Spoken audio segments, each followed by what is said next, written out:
राम रामाय नमः। राम रामाय नमः ये बहुत अच्छा मंत्र है। राम रामाय नमः कि राम का ध्यान करके, राम की पूजा करके यदि विद्यार्थी जो हैं और यदि विद्या चाहने वाले जो हैं इस प्रकार के चौपाई का यदि पाठ करते हैं, इसका जप करते हैं, निश्चित ही विद्या में उनको सफलता मिलेगी। और सभी लोग प्रातः काल उठ करके अपने स्नान आदियों से निवृत्त होकर के और अपने घर में राम जी की पूजा करना प्रारंभ कर देंगे। और सबसे पहले गणेश जी को नमस्कार कर लें कि हमारे काम में, हमारी इस पूजा में कोई किसी प्रकार की विघ्न बाधा उपस्थित ना हो। उसके बाद राम की पूजा करें और राम को एक जैसे भले उनका आवाहन कर ले, हमारी पूजा में आप सम्मिलित हो जाओ। और उसके आवाहन के बाद उनको ऐसी यदि मूर्ति आपके पास है तो उनको पैर धोने के लिए जल दे दीजिए और उसके बाद हाथ पर उनके अर्घ्य दे दीजिए और ऊपर स्नान उनको करवा दीजिए। फिर पंचामृत का दूध, दही, घी, शहद, शक्कर का स्नान करवा दीजिए। फिर उसको शुद्ध जल का स्नान करवाइए। फिर उसको वस्त्र से पोंछ लीजिए। मूर्ति को वस्त्र से पोंछने के बाद फिर उसको वस्त्र डालिए और वस्त्र डालने के बाद फिर यज्ञोपवीत डलवाइए। यज्ञोपवीत के बाद तिलक, चावल, पुष्प, धूप, दीप, नैवेद्य और प्रार्थना कीजिए। और इससे कि हमारा जो और प्रार्थना ये सब जगह करें, क्योंकि ये एक जो ज्योति जो जलाई जा रही है, जो एक घी की ज्योति जला रही है, ये ज्ञान की ज्योति है। आप देख रहे हैं जेके चैनल और मैं हूं महेंद्र जीत सिंह। 22 तारीख को दिवाली की तरह मनाने की बात जो है वो सामने आई है, क्योंकि 22 तारीख को प्राण प्रतिष्ठा अयोध्या मंदिर में होने जा रही है। वहीं जो जम्मू वासी अयोध्या नहीं जा पाए उनके लिए ये वीडियो है, ज़्यादा से ज़्यादा शेयर कीजिएगा कि आखिरकार पूजा का समय क्या रहेगा और किस तरह से राम जी की पूजा जो है वो 22 तारीख को करनी है। तो शास्त्री जी से बेहतर कोई ये बता नहीं सकता। तो इस सब पे बातचीत करने के लिए इस समय हमारे साथ पद्मश्री प्रोफेसर विश्वमूर्ति शास्त्री जी मौजूद हैं। सर, हर कोई 22 तारीख को दिवाली की तरह मनाना चाहता है और मनाएगा भी, और जिस तरह से 22 तारीख को किस तरह से पूजा करनी होगी, समय क्या रहेगा और क्या कुछ खास पूजा जो है इस दिन करनी चाहिए? ऐसा है कि जैसे पहले मैंने कुछ विवरण में जो बतलाया, अब 22 तारीख को कई जगहों पर, बहुत से स्थानों पर कई तरह की पूजा होगी। और उसमें कुछ लोग तो ऐसा कर रहे हैं कि शालिग्राम को लेकर के उनकी पूजा कर रहे हैं। कुछ लोग ऐसा कर रहे हैं कि राम परिवार की एक चित्र लेकर के और वहाँ पर हनुमान चालीसाओं का पाठ कर रहे हैं। और कुछ लोग अखंड रामायण का पाठ कर रहे हैं। और कुछ लोग राम की मूर्ति को लेकर के षोडशोपचार से, 16 उपचार होते हैं वो, तो षोडशोपचार से उनका पूजन कर रहे हैं। और कुछ लोग राम नाम का जप कर रहे हैं। और ये अब कई तरह से राम के आराधना की एक बात जो है वो बताई जा रही है। और राम की आराधना तो आप आंखें बंद करके और आज्ञा चक्र में उसका ध्यान करके भगवान राम का जब ध्यान करेंगे तो वो भी एक पूजा है। लेकिन जो आपने कहा, देखिए अयोध्या में तो जो पूजा होगी वो तो एक घंटे के अंतराल में या 1.5 घंटे के अंतराल में और कुछ मिनट उन्होंने दिए हुए हैं, उस मिनट के अंतराल में ये पूजा होगी।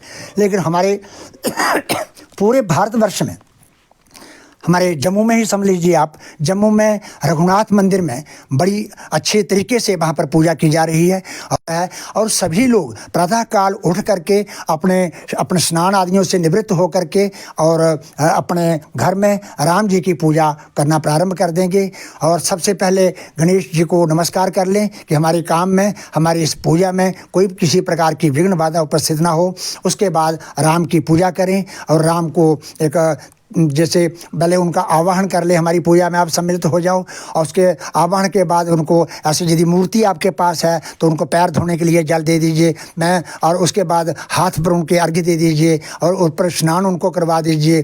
फिर पंचामृत का दूध, दही, घी, शहद, शक्कर का स्नान करवा दीजिए। फिर उसको शुद्ध जल का स्नान करवाइए। फिर उसको वस्त्र से पोंछ लीजिए। मूर्ति को वस्त्र से पोंछने के बाद फिर उसको वस्त्र डालिए और वस्त्र डालने के बाद फिर यज्ञोपवीत डलवाइए। यज्ञोपवीत के बाद तिलक, चावल, पुष्प, धूप, दीप, नैवेद्य और प्रार्थना कीजिए। और इससे कि हमारा जो और प्रार्थना ये सब जगह करें, क्योंकि ये एक जो ज्योति जो जलाई जा रही है, जो एक घी की ज्योति जला रही है, ये ज्ञान की ज्योति है।